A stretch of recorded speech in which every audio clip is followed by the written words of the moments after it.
A pivotal meeting turns into a test of patience. The grand marble lobby of Pinnacle First Bank gleamed under the afternoon sun as Ruth Daniels stepped inside, her polished heels clicking rhythmically against the pristine floors. She exuded confidence, her tailored blazer a testament to years of perseverance and dedication. Today was supposed to be a defining moment, the final step in securing funding for her latest real estate venture, a groundbreaking community housing project in the very neighborhood where she grew up. As she walked through the doors, she took a deep breath, inhaling the crisp, cool air of the bank. The scent of polished wood and fresh paper filled the space, an atmosphere designed to convey efficiency and prestige. But Ruth knew that such facades often concealed a different reality. She had encountered enough obstacles in her career to recognize when she was being handled differently. She approached the front desk with a warm yet professional smile. "Good morning. I'm Ruth Daniels. I have a 10 a.m. meeting with Mr. Porter." The young teller behind the counter hesitated briefly before nodding. "Of course, Miss Daniels. Please take a seat while I inform Mr. Porter of your arrival." Ruth thanked her and took a seat in the waiting area, glancing at her watch. 9:55 a.m. She was punctual as always. She pulled out her phone, reviewing the final details of her proposal. Her business acumen was sharp, her credit impeccable, and her reputation for excellence well known.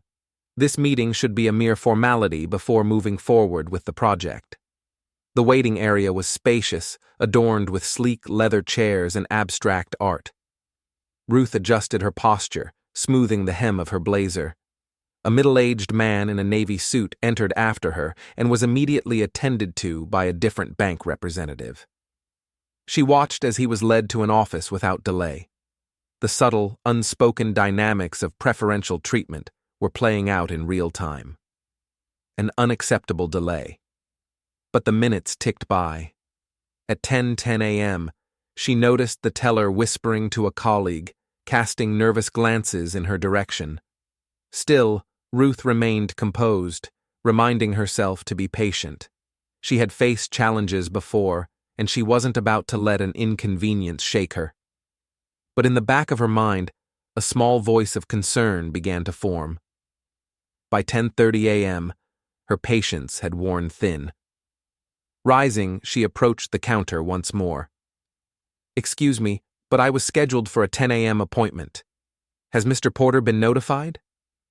The teller shifted uncomfortably. "Yes, ma'am. He's just finishing up some other tasks. He'll be with you shortly." Ruth nodded, though irritation simmered beneath her calm exterior. She returned to her seat, observing how other customers were swiftly attended to, their business handled without delay. The man who had walked in after her was already leaving, briefcase in hand, his handshake with a banker signaling the end of a successful appointment. At 11 a.m., she could no longer ignore the blatant disregard. She stood again, her voice firm yet professional.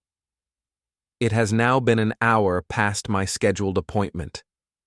I would like to understand what is causing this delay." The teller fumbled for a response before making a call. After a hushed conversation, she set the receiver down. "Mr. Porter will be out shortly."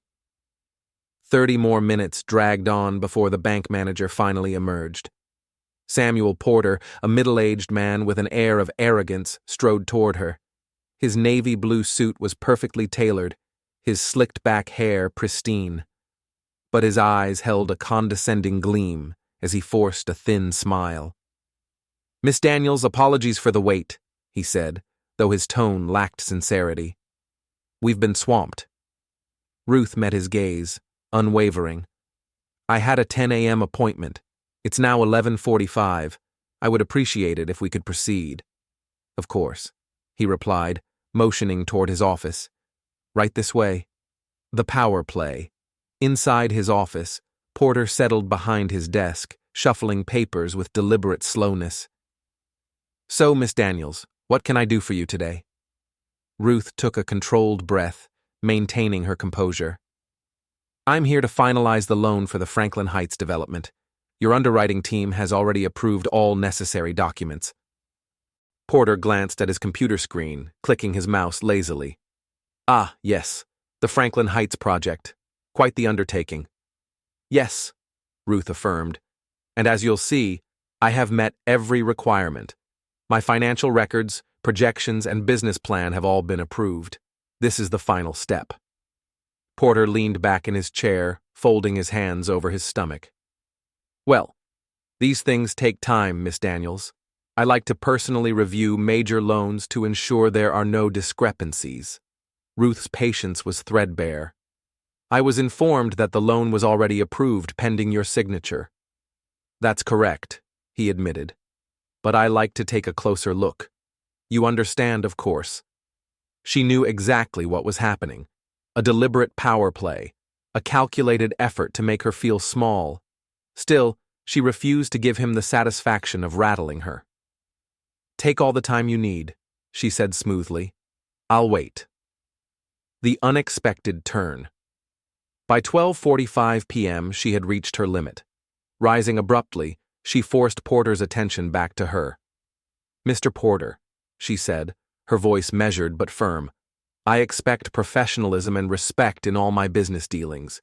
If there is an issue with my application, I would appreciate a direct explanation. Otherwise, I believe we have wasted enough time. Porter's smirk faltered. Miss Daniels, I assure you. A knock at the door interrupted him. A young employee, Aaron, peeked inside hesitantly. Mr. Porter, the regional board members have just arrived for their meeting. Porter's face blanched. Yes. I'll be there shortly. Aaron hesitated before adding, Actually, one of the board members specifically asked to see Miss Daniels. Ruth's eyebrows lifted slightly. Oh? Porter's discomfort was now palpable. It seems you have some important connections, Miss Daniels. She offered a poised smile. Yes, it seems I do. Justice is served. A silver-haired man with an authoritative presence stepped forward. Thomas Grayson, the head of the regional board, beamed at her. Ruth, it's been too long. Ruth bypassed the handshake and instead gave him a brief but heartfelt hug. Thomas, you're looking well. Grayson's brows furrowed slightly. Ruth, I trust your experience with our bank today has been nothing less than exemplary. She cast a glance toward Porter before responding with a measured smile. It's certainly been an enlightening experience. Grayson turned to Porter. I believe Miss Daniels's loan approval is long overdue, wouldn't you agree? Porter swallowed hard. Of course, sir. We were just finalizing the details. Grayson nodded. Good. Then consider it done. Ruth smiled. This wasn't just a win. It was a lesson in resilience.